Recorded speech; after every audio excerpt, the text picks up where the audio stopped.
جس کی پشت پر مرزائی قادیانی کھڑے نظر آتے ہیں۔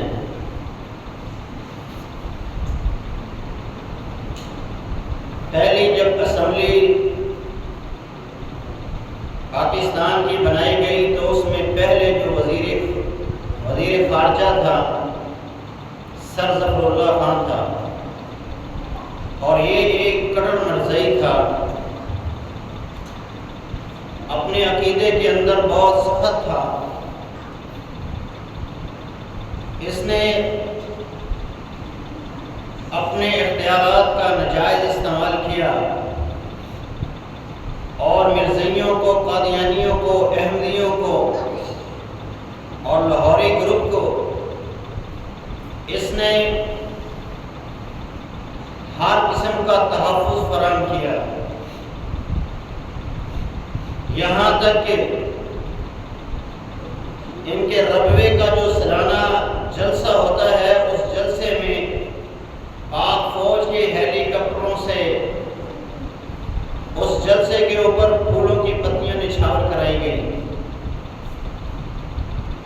اور پھر یہ مرزائی ملک پاکستان کے کونے کونے میں پھیلنا شروع ہوئے۔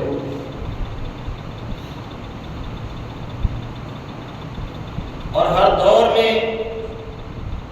ایسے حکمران ہمیں نظر آئے کہ جنہوں نے 1974 کے بعد بالخصوص ختم نبوت کے قانون کو ختم کرنے کی ناکام کوششیں کی ہیں، اور وہ اپنے عزائم کے اندر کامیاب ہو بھی جاتے، لیکن اللہ تبارک و تعالی دینی جماعتوں کو اور ختم نبوت کی غیرت رکھنے والے مسلمانوں کو جزائے خیر عطا فرمائے کہ جنہوں نے ہر قسم کی قربانی دینے سے پیچھے نہیں رہے اور ختم نبوت کے قانون کو تحفظ بھی دیا، اور اس قانون کو کسی کو ختم کرنے کی، ناکام جسارت کرنے کی اسے ہمت نہیں کرنے دی۔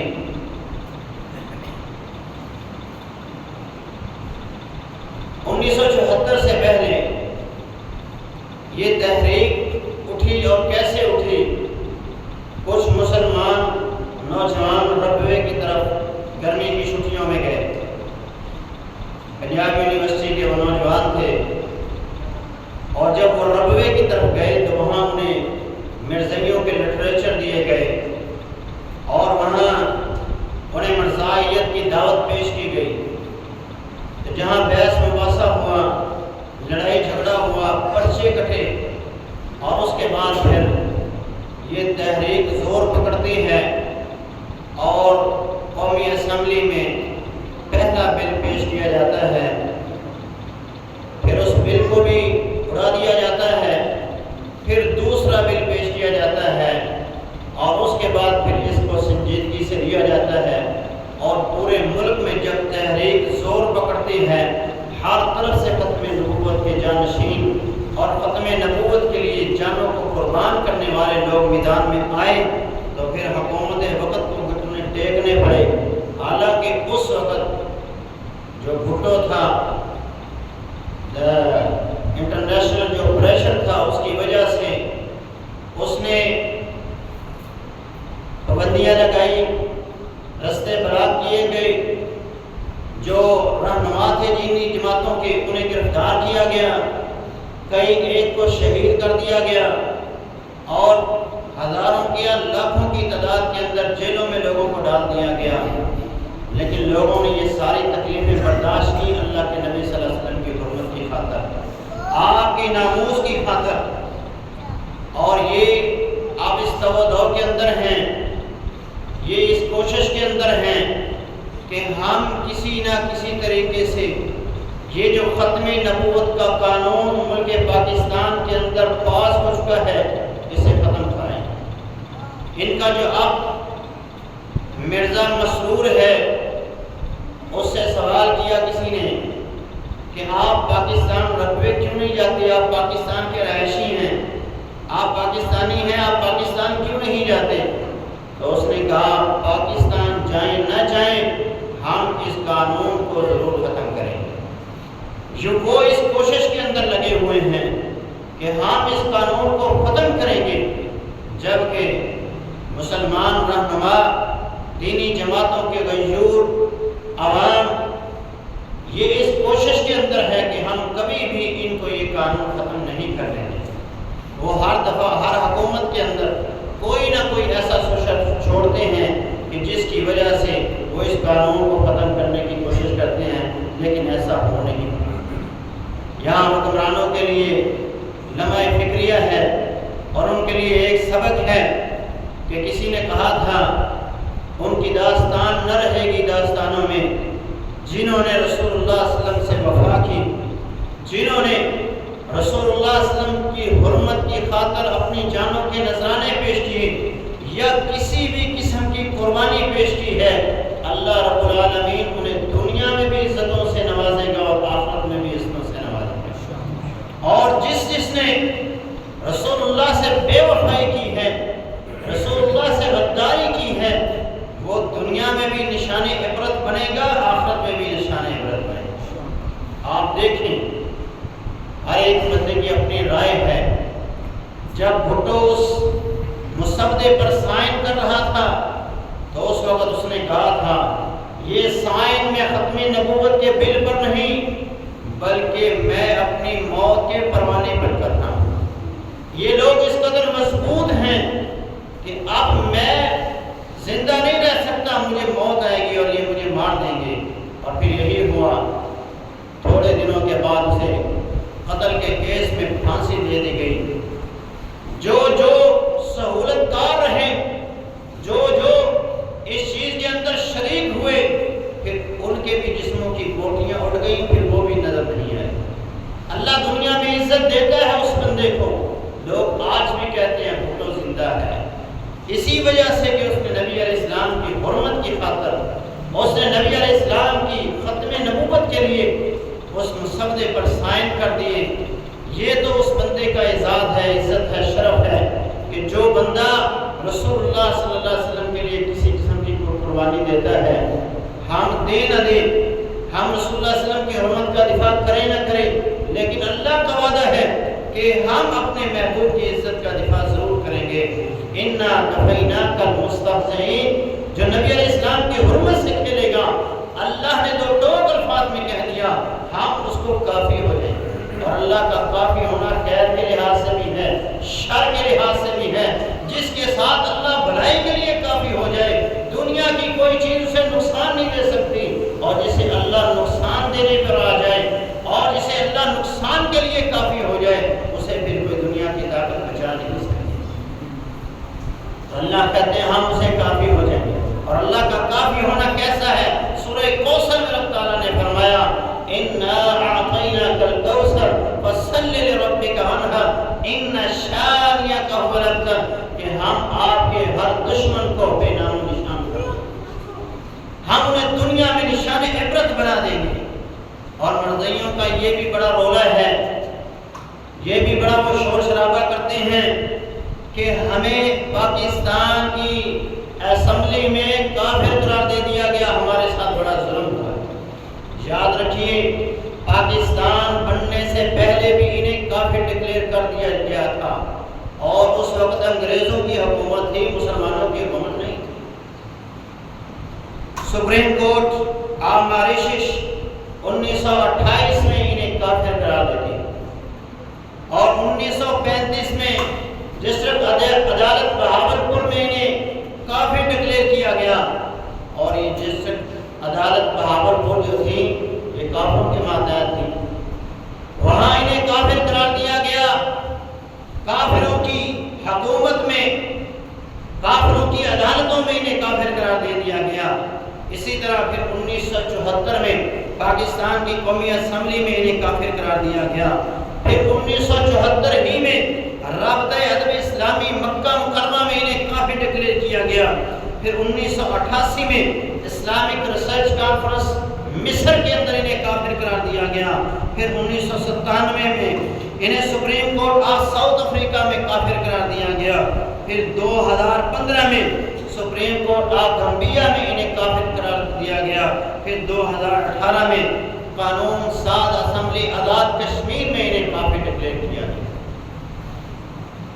پاکستان کی اسمبلی میں کافر ڈکلیئر کرنے کی وجہ سے ہم انہیں کافر نہیں سمجھتے، یہ بات یاد رکھیں۔ ہم انہیں کافر اس وجہ سے سمجھتے ہیں کہ جو ان کے گندے نظریات ہیں، جو ان کے گندے عقائد ہیں، برے عقائد، برے نظریات ہیں، ان کی وجہ سے ہم انہیں کافر قرار دیتے ہیں۔ اور وہ سارے نظریات اور وہ سارے عقائد قومی اسمبلی میں مسلم رہنماؤں نے مسلمانوں کی طرف سے جو بحث کر رہے تھے، ان تمام علماء کرام نے وہ وہاں تمام بحث وہاں کی، جس کے جواب کے اندر مرزا ناصر جو اس وقت ان کا خلیفہ تھا وہ لاجواب ہوا۔ اور پھر اس کے بعد، اور یہ کوئی معمولی 1-2 دن کی بات نہیں ہے، پورے 2 مہینے یہ بحث چلی قومی اسمبلی کے اندر، روز ڈیبیٹ ہوتی اور اس کے اوپر کتابیں لکھی گئی ہیں۔ ان کتابوں کو آپ پڑھ سکتے ہیں، بازار سے آپ لے سکتے ہیں، کہ جو پورا طریقہ کار تھا کہ جس طرح ان کو کافر قرار دیا گیا ہے، ان کے تمام نظریات کو سنا بھی گیا، ان کا جواب بھی دیا گیا، اور مسلمانوں کے جو اعتراضات ہیں وہ بھی کیے گئے، ان تمام کے سامنے یہ لاجواب ہو گیا اور پھر انہیں کافر قرار دیا گیا۔ ان کے عقائد میں سے ایک بات میں پیش کرتا ہوں اور باقی عقائد ان کے پھر آگے انشاءاللہ پیش کرتا ہوں۔ پہلی چیز جو مرزا ناصر نے اس وقت قومی اسمبلی میں اعلان کہی تھی، ببنگ دول کہی تھی، اس نے کہا میں اسے مسلمان مومن نہیں مانتا جو مرزا غلام احمد قادیانی کو نبی نہیں مانتا۔ خلال اعلان اس نے یہ بات کہی کہ جو ہمارے مرزا لعنتی کو نبی اور رسول نہیں مانے گا، ہم اس کو مومن مسلمان نہیں مانیں گے۔ اور یہی بات مرزا غلام احمد قادیانی اپنی کتاب حقیقت الوحی کے اندر لکھتا ہے، مجھے نبی نہ ماننے والا مومن اور مسلمان نہیں ہو سکتا، وہ جہنمی ہے۔ اور یہی وجہ تھی کہ جب قائد اعظم محمد علی جناح رحمۃ اللہ علیہ کا جنازہ پڑھایا جا رہا تھا تو اس وقت کا وزیر خارجہ، جس کا نام میں نے پہلے بتایا تھا، سر ظفر اللہ خان، یہ جنازے کے پاس کھڑا رہا اور اس نے جنازہ نہیں پڑھا۔ تو کسی نے کہا آپ جنازہ کیوں نہیں پڑھ رہے؟ تو اس نے کہا ہم کافروں کا جنازہ نہیں پڑھتے، یہ کافر تھا اس لیے میں اس کا جنازہ نہیں پڑھتا۔ ان کے نزدیک ہر وہ بندہ جو مرزا غلام احمد قادیانی کی نبوت اور رسالت کو نہیں مانتا، وہ مومن نہیں ہے، مسلمان نہیں ہے، وہ کافر ہے۔ تو ہم جو نبی علیہ السلام کی ختم نبوت پر ایمان رکھنے والے ہیں اور نبی علیہ السلام کے بعد ہر مدعیان نبوت کو جھوٹا سمجھتے ہیں کہ جو نبی علیہ السلام کی نبوت اور رسالت کے بعد یہ دعویٰ کرے کہ وہ اللہ کا نبی ہے، رسول ہے، پیغمبر ہے، تو وہ انسان جھوٹا ہے، کذاب ہے، دجال ہے۔ ان کے گندے نظریات، یہ اللہ کے گستاخ ہیں، اور سب سے بڑا گستاخ مرزا خود تھا، پھر یہ رسول اللہ صلی اللہ علیہ وسلم کا گستاخ ہے، پھر یہ حضرات انبیاء کا گستاخ ہے، پھر یہ صحابہ کا گستاخ، قرآن کی بے حرمتی کرنے والا یہ دجال تھا، یہ کذاب انسان تھا۔ اسی طرح یہ حرمین شریفین کی گستاخی کرنے والا، اولیاء اللہ کے اوپر زبان درازی کرنے والا اور عام مسلمانوں کے اوپر کفر کے فتوے لگانے والا یہ دجال اور کذاب انسان۔ جو انسان اللہ کی توہین کرے اسے نبی ماننا تو دور کی بات ہے، ہم اسے انسان بھی نہیں سمجھتے۔ انسان سمجھنا تو دور کی بات ہے، ہم اسے جانور بھی نہیں سمجھتے، کیونکہ اللہ بھی اسے جانوروں سے بدتر سمجھتا ہے۔ قرآن مجید فرقان حمید رب تعالیٰ نے ارشاد فرمایا وَلَقَدْ ذَرَأْنَا لِجَهَنَّمَ كَثِيرًا مِنَ الْجِنِّ وَالْإِنسِ لَهُمْ قُلُوبٌ لَا يَفْقَهُونَ بِهَا وَلَهُمْ أَعْيُنٌ لَا يُبْصِرُونَ بِهَا وَلَهُمْ آذَانٌ لَا يَسْمَعُونَ بِهَا أُولَٰئِكَ كَالْأَنْعَامِ بَلْ هُمْ أَضَلُّ۔ اللہ فرماتے ہیں ان ظالموں سے ہم جہنم کو بھر دیں گے کیونکہ انہیں ہم نے دل دیے، یہ اس سے سمجھتے نہیں، ہم نے ان کو آنکھیں دی، ان آنکھوں سے یہ دیکھتے نہیں، کان دیے، ان کانوں سے یہ حقیقت کو سنتے نہیں ہیں۔ یہ لوگ لوگ جانور تو کیا بل ہم اضل، جانوروں سے بھی بدتر۔ تو جو انسان اللہ کا گستاخ ہو، جو انسان رسولوں کا گستاخ ہو، جو قرآن کا گستاخ ہو، ہم اسے انسان بھی نہیں مانتے، ہم اسے جانوروں سے بھی بدتر سمجھتے ہیں۔ ہمارے نزدیک کتے کا مقام تو ہو سکتا ہے، خنزیر کا کوئی مقام تو ہو سکتا ہے، لیکن اس لعنتی کا جو اللہ کی توہین کرتا ہو، جو رسول اللہ کی توہین کرتا ہو، اس کا ہمارے نزدیک کتے جتنا بھی مقام نہیں ہے، خنزیر جتنا بھی مقام ہے۔ اور خنزیر کا مسلمانوں کے ہاں کیا مقام ہے؟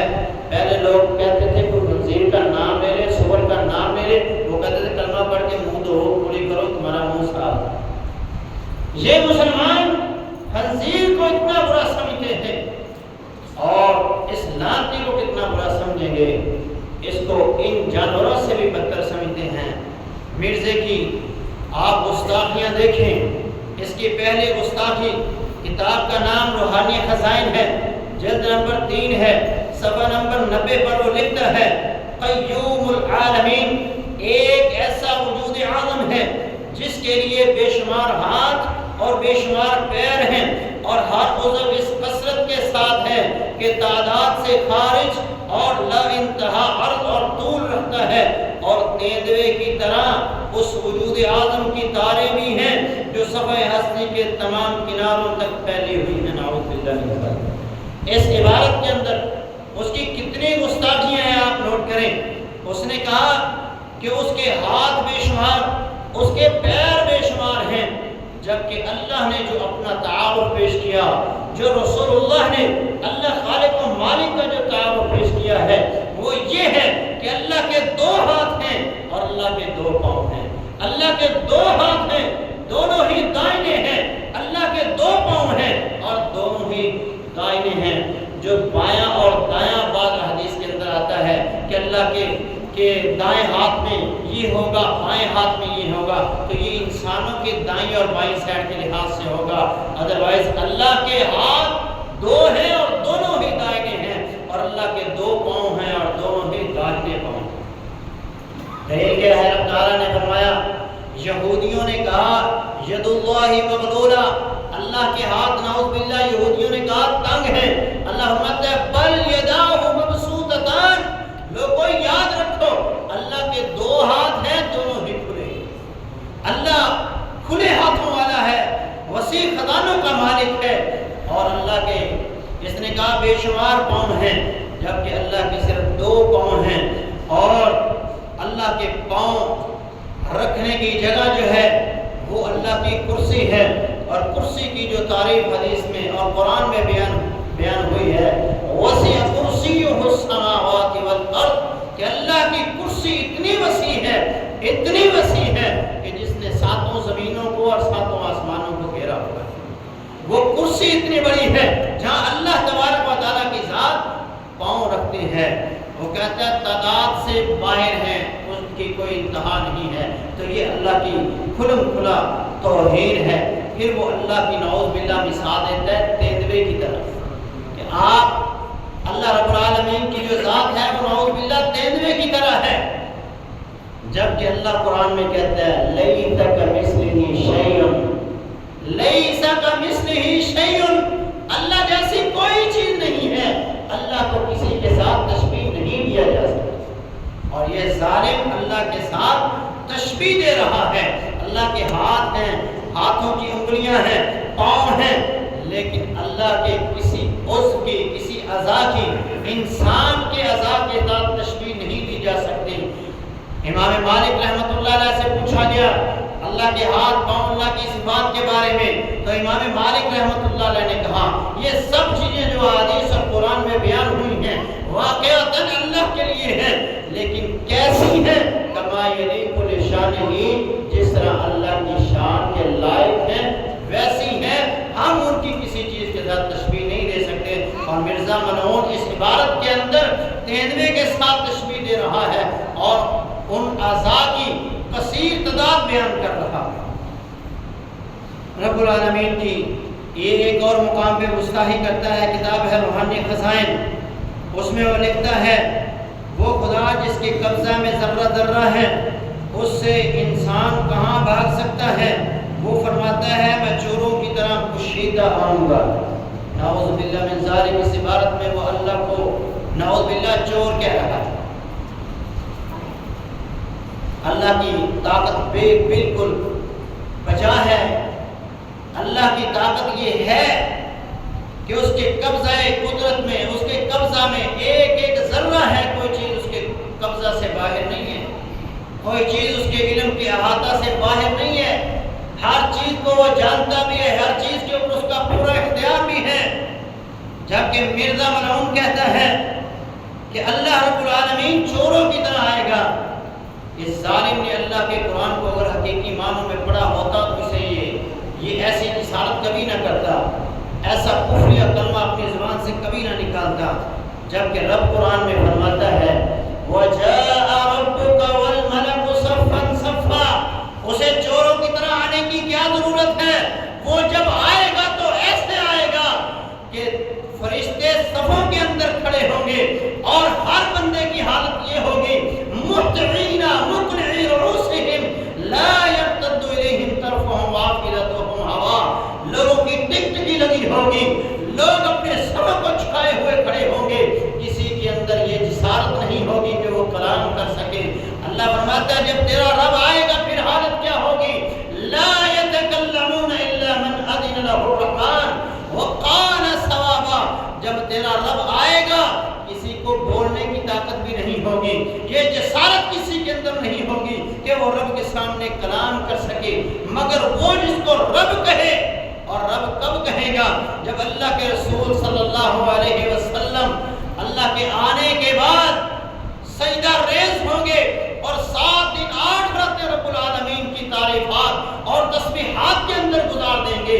پھر اللہ خالق و مالک کا غصہ ٹھنڈا ہوگا اور پھر رب کہیں گے ارفع راسک صدقہ کا، اے میرے محبوب مانگیے، اپنے سر کو اٹھا لیجئے. اب جو کہیں گے وہ کیا جائے گا. رب کا آنا تو ایسا ہے کہ کسی کے اندر ہمت نہیں ہوگی.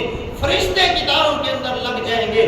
لوگ اپنے پاؤں کی قدم کو، پاؤں کی مٹی کو چھوڑ نہیں سکیں گے، اپنے پاؤں کو ہلانے کی جسارت نہیں کر سکیں گے. اور یہ کہتا ہے کہ رب آئے گا تو چوروں کی طرح آئے گا. یہ رب العالمین کی کھلم کھلا گستاخی. اسی طرح وہ ایک اور مقام پہ اللہ رب العالمین کی گستاخی کرتا ہے اور کہتا ہے اللہ جھوٹا ہے نعوذ باللہ. وہ اپنی کتاب دافع البلاء کے اندر لکھتا ہے سچا خدا وہ ہے جس نے قادیان میں اپنا رسول بھیجا. یعنی اپنے حوالے سے لکھتا ہے مرزا غلام احمد قادیانی کہ مجھے جو رب نے قادیان میں بھیجا، مجھے جس نے بھیجا وہ سچا خدا ہے، جس نے مجھے نہیں بھیجا وہ جھوٹا ہے. تو گویا رب العالمین کی اس عبارت کے اندر وہ توہین کر رہا ہے، کیونکہ رب العالمین نے تو اسے بھیجا نہیں، اللہ خالق و مالک نے تو اسے بھیجا نہیں ہے.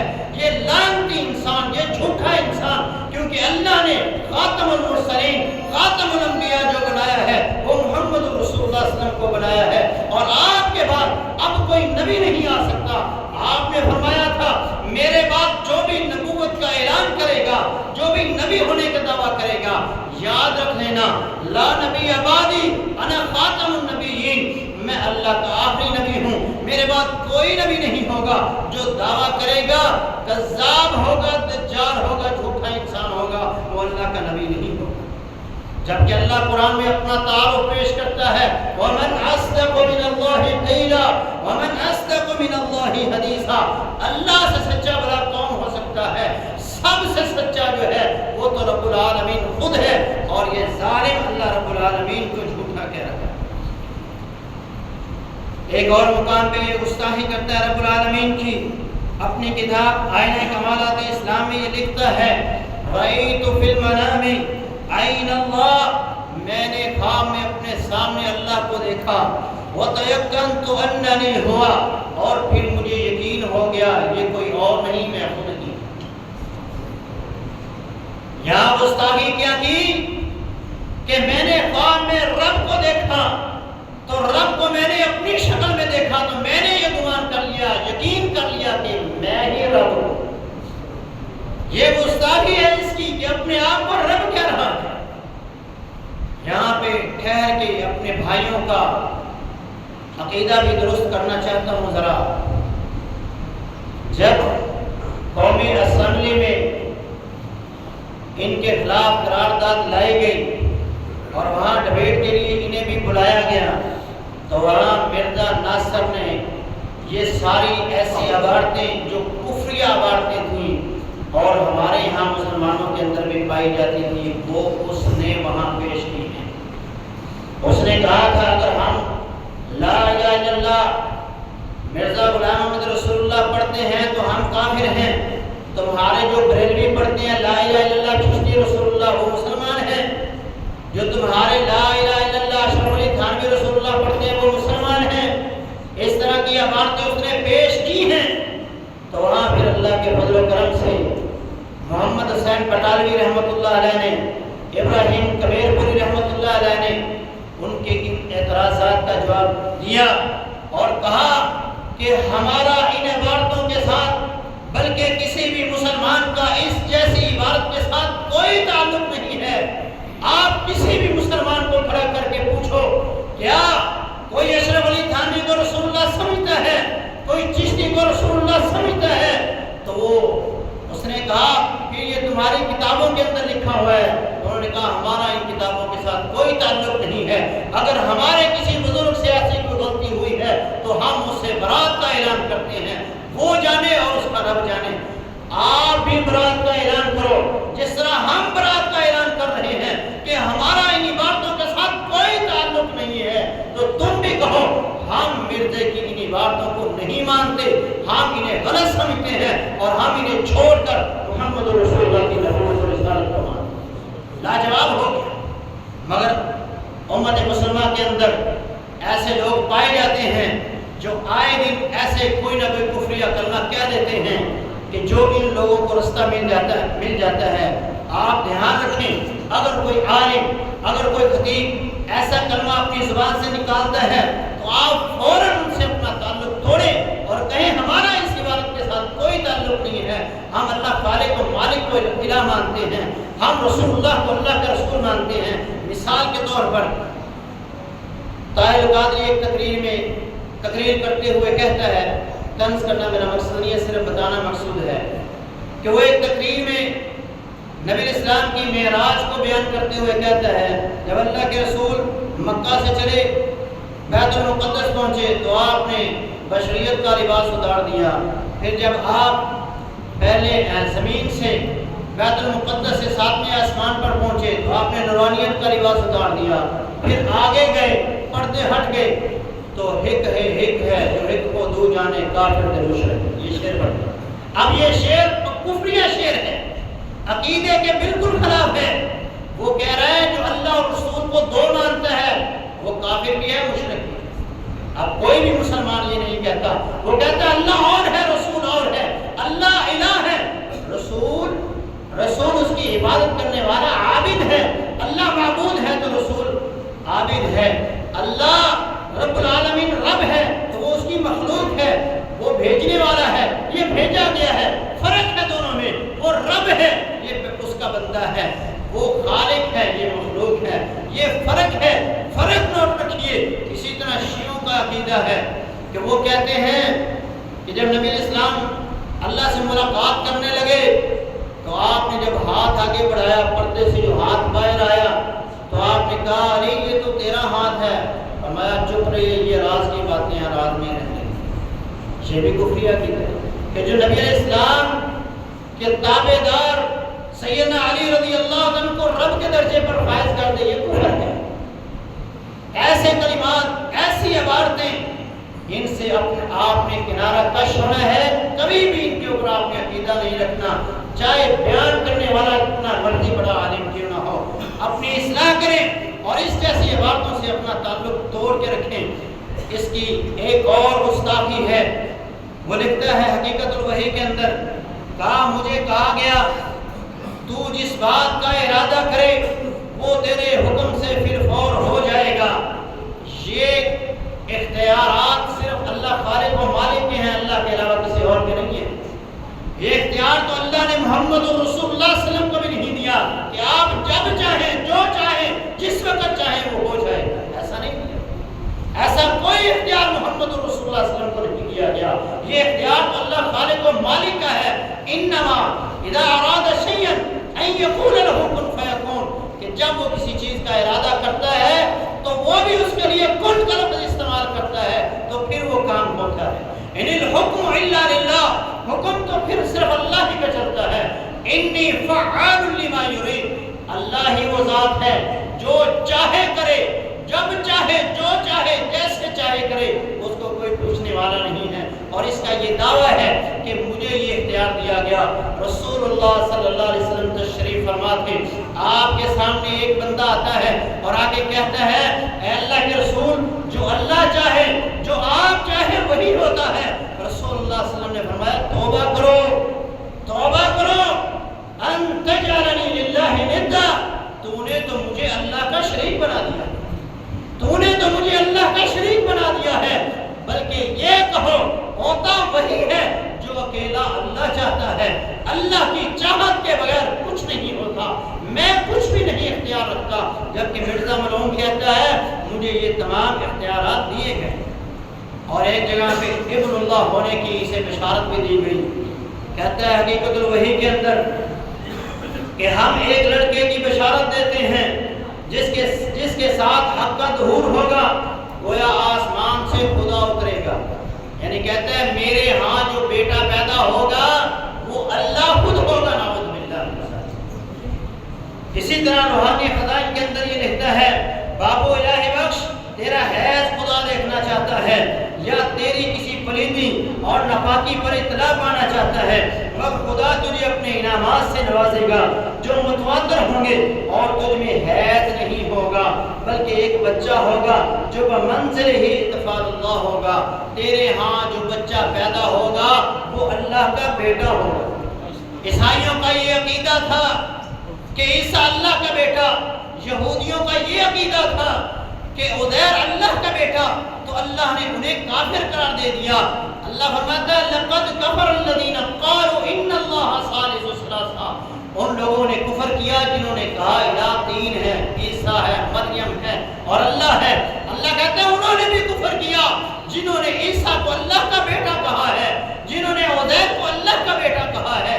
تو یہ اللہ کا بیٹا ثابت کر رہا ہے، اللہ کی توہین کر رہا ہے، جبکہ قرآن میں اللہ فرماتا ہے قل هو اللہ احد اللہ الصمد لم یلد ولم یولد، اس کی کوئی اولاد نہیں ہے، نہ وہ کسی کی اولاد، نہ اس کی کوئی اولاد ہے۔ اور مرزا ملعون اللہ کی اولاد ثابت کر رہا ہے، تو اللہ قرآن میں فرماتا ہے تقاد السماوات يتفطرن منه وتنشق الارض وتخر الجبال هدا ان دعوا للرحمن ولدا، قریب تھا کہ آسمان پھٹ جاتا، زمین ٹکڑے ٹکڑے ہو جاتی اور اس ظالم کو اپنے اندر نگل جاتی۔ ایک کلمہ اتنا برا تھا کہ انہوں نے یہ کہا اللہ کی اولاد ہے، اس کلمے کی وجہ سے آسمان ٹکڑے ہو جاتا، زمین پھٹ جاتی، پہاڑ ریزہ ریزہ ہو جاتے، لیکن اللہ پھر بھی غفور رحیم ہے، اس نے ظالم کو مہلت دی۔ اور پھر یہ اپنے ہاں اولاد کیسے ثابت کرتا ہے؟ اللہ کی ایک اور مقام پہ یہ گستاخی کرتا ہے اور لکھتا ہے، اس کے بارے میں لکھا گیا، ان کی ایک کتاب ہے اسلامی قربانی، اس میں مصنف لکھتا ہے حضرت مسیح موعود نے ایک موقع پر اپنی حالت یہ ظاہر کی کہ کشف کی حالت آپ پر اس طرح طاری ہوئی کہ گویا آپ عورت ہیں اور اللہ نے آپ سے رجولیت کی طاقت کا اظہار کیا۔ نعوذ باللہ من ذالک، کتنا بڑا کفریہ کرنا ہے۔ یہ کہتا ہے مجھے اللہ نے اس طرح استعمال کیا جس طرح خامد اپنی بیوی کو استعمال کرتا ہے۔ اور پھر اس کے بعد کیا ہوا؟ کہتا ہے کشتی نوح میں، یہ بھی مرزے کی کتاب ہے، اس کتاب کے اندر یہ لکھتا ہے کہ مریم کی طرح مجھ میں بھی روح پھونکی گئی اور پھر میں 10 ماہ حاملہ رہا، پھر میں عیسیٰ ابن مریم خود بن کر دنیا میں ظاہر ہوا۔ آپ کو حضرت عیسیٰ کے مقام پر فائز کرتا ہے، کبھی کہتا ہے میں اللہ کا بیٹا ہوں، کبھی کہتا ہے میں اللہ کی بیوی ہوں، کبھی کہتا ہے میں خود رب ہوں۔ یہ انسان عقل سے پیدل انسان تھا، لوگوں نے اسے نبی مان لیا۔ یہ لعنتی انسان، اس کی بے شمار گستاخیاں ہیں جو اللہ کے بارے میں یہ کرتا ہے، رسول اللہ کے بارے میں کرتا ہے۔ روحانی خزائن اس کی کتاب ہے، اس میں یہ ایک اپنا خواب بیان کرتا ہے اور کہتا ہے میں اللہ تعالیٰ کی زیارت کے لیے گیا تو میں اللہ کے سامنے گیا تو میرے ہاتھ میں کئی پیشن گوئیاں تھیں، تو میں نے ان پیشن گوئیوں پہ دستخط کروانے تھے، تو میں نے وہ پیشن گوئیاں اللہ کے سامنے رکھیں تو اللہ نے اس پہ میرا تعامل بغیر سوچے سمجھے اس پہ سائن کر دیے، اور جب اللہ سائن کر رہا تھا، دستخط کر رہا تھا، تو وہ قلم چل نہیں رہا تھا، تو اللہ نے وہ قلم جھاڑا تو وہ سیاہی جو تھی لال رنگ کی وہ میری قمیض پر پڑ گئی، اور جب میں ہوش میں آیا تو وہ کاغذ میرے ہاتھ میں تھے، وہ تمام پیشن گوئیاں میرے ہاتھ میں تھیں، اور اس وقت میرے کمرے میں عبداللہ سنواری جو تھا وہ بھی موجود تھا، تو وہ میرے پاؤں اس وقت دبا رہا تھا، تو اس کی پگڑی پر بھی وہ سیاہی کے نشان تھے۔ اللہ رب العالمین کو اس کے دستخط کرنے کی کیا ضرورت تھی، جبکہ اللہ خالق و مالک نے زمین و آسمان کی پیدائش سے پہلے قلم کو پیدا کیا، اور زمین و آسمان کی پیدائش سے 50,000 سال پہلے قلم کو کہا اے قلم لکھ دے جو قیامت تک ہونا ہے، تو قیامت تک جو کچھ ہونا تھا قلم نے لکھ دیا۔ اب اللہ کو اس کے پیپروں پر سائن کرنے کی کیا ضرورت نہ ہوتا ہے؟ تو یہ جھوٹا اور لعنتی انسان، یہ کذاب انسان بار بار یہ اللہ رب العالمین کی گستاخی کرتا ہے، بے شمار اس کی گستاخیاں ہیں۔ ان گستاخیوں کو، اس کے کفری کلمات کو بیان کرنے کا مقصد یہ ہے کہ ہمارے دلوں میں ان ظالموں کے لیے قسم قسم کی کوئی ریت، کوئی نرمی نہیں ہونی چاہیے، ان سے نفرت ہونی چاہیے۔ ہاں، اگر کوئی بندہ اپنے اس جھوٹے نبی کو چھوڑ کر اللہ کے رسول صلی اللہ علیہ وسلم، جناب محمد رسول اللہ صلی اللہ علیہ وسلم کی ختم نبوت کو مان لیتا ہے تو ہم اسے اپنے دلوں میں بسائیں گے، نہیں تو ہم ان سے اتنی نفرت کرتے ہیں کہ جتنی ہم خنزیر سے کرتے ہیں۔ خنزیر سے تو پھر بھی کوئی نرمی ہو سکتی ہے، لیکن اس سے بڑھ کے ہم اس سے نفرت کرتے ہیں۔ اللہ تبارک و تعالی ہمیں عقیدہ توحید عطا فرمائے اور نبی اسلام کی رسالت پر پختہ ایمان عطا فرمائے۔